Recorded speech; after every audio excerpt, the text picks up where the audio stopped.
प्रिय मित्रों, सौभाग्य की प्राप्ति के लिए रखा जाता है हरियाली तीज का व्रत। हरियाली तीज व्रत की हम पौराणिक कथा को आपको सुनाते हैं। यह शुक्ल पक्ष की तृतीया को हरियाली तीज का पर्व मनाया जाता है। इस बार यह पर्व 23 जुलाई दिन गुरुवार को है, यानी कि कल है। हरियाली तीज का त्यौहार सुहागन महिलाओं के लिए विशेष महत्वपूर्ण होता है। इस पर्व का जो संबंध है वह शिव और माता पार्वती से माना जाता है। ऐसी मान्यता है शास्त्र में जो लिखा हुआ है कि माता पार्वती की तपस्या से भगवान भोलेनाथ प्रसन्न हुए थे और इस दिन ही माता पार्वती को उनके पूर्व जन्म की कथा भी सुनाई थी। आइए आज हम आपको हरियाली तीज की पौराणिक कथा के बारे में बताते हैं। हरियाली तीज से जुड़ी एक कथा बहुत प्रचलित है। कथा के अनुसार भगवान शिव ने माता पार्वती को उनके पिछले जन्मों का स्मरण कराने के लिए तीज की कथा सुनाई। एक बार की बात है, माता पार्वती अपने पूर्व जन्म के बारे में याद करने में असमर्थ थी। तब भोलेनाथ माता से कहते हैं कि हे पार्वती, तूने मुझे प्राप्त करने के लिए 107 बार जन्म लिया था, लेकिन तुम मुझे पति रूप में नहीं पा सकी। लेकिन 108वें जन्म में तुमने पर्वतराज हिमालय के घर जन्म लिया और मुझे वर रूप प्राप्त करने के लिए घोर तपस्या की। भगवान शिव कहते हैं कि हे पार्वती, तुमने अन्न जल का त्याग कर पत्ते खाए और सर्दी, गर्मी और बरसात में तुमने हजारों कष्ट सहकर अपने वचन पर अडिग रही।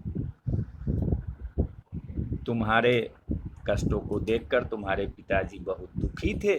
तब नारद मुनि तुम्हारे घर पधारे और कहा कि मुझे भगवान विष्णु ने भेजा है। उन्होंने मुझसे कहलवाया है कि वह आपकी कन्या से प्रसन्न है और विवाह का प्रस्ताव भेजा है।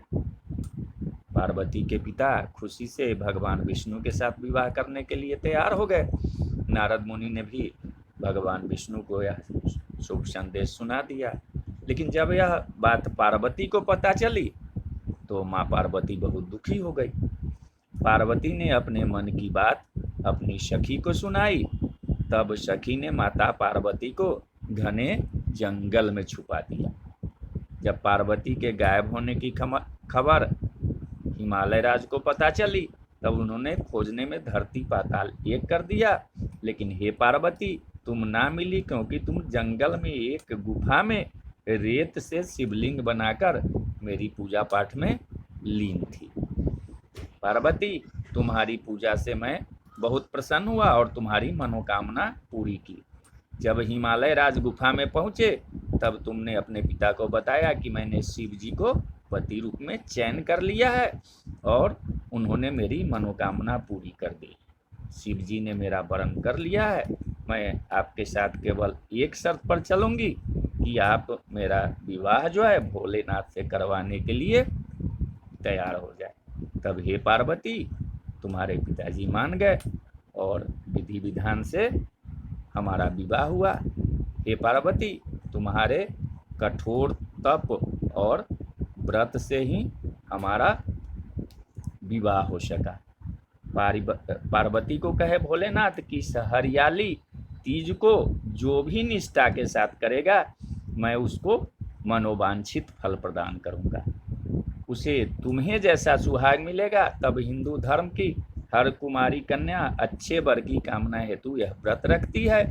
वही सुहागन महिलाएं अपने पति की लंबी उम्र के लिए इस व्रत को रखती हैं। भविष्य पुराण में देवी पार्वती ने खुद बताया है कि हरियाली तीज का व्रत करने पर महिलाओं को सुहाग और सौभाग्य की प्राप्ति होती है। सावन महीने में तृतीया तिथि कई वर्षों की कड़ी तपस्या के बाद देवी पार्वती ने भगवान शिव को पति रूप में पाने का वरदान प्राप्त किया था। इसीलिए हरियाली तीज मनाया जाता है। तो बोलिए हर हर महादेव, जय शिव शंभू।